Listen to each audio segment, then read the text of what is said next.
السلام عليكم ورحمة الله وبركاته. معلومة سريعة كده، الناس اللي بتيجي تغير حشو الماستر أو خزنة الدبرياش وبتقعد تسأل هو ماستر حشو 90 ولا 84 وعايز أحل الأول عشان أشوفه والكلام. مجرد النظر النهاردة هنعرف ده حشو 84 ولا حشو ماستر 90.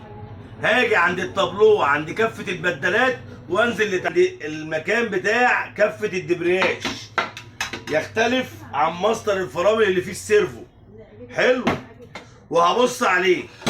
بعد ما ابص خزنة الدبرياش تختلف عن خزنة الفرامل ان ليها لاكور واحد، خزنة الفرامل ليها لاكورين.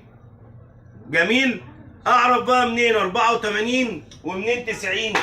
ابص معايا بقى كده، لو اللاكور في الاخر احسس بايدي اشوف بعيني بمجرد النظر سواق او صاحب عربيه.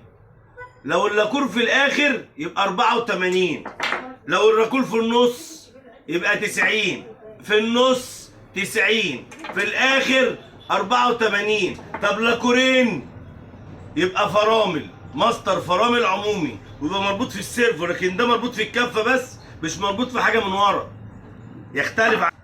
شكر الله سعيكم.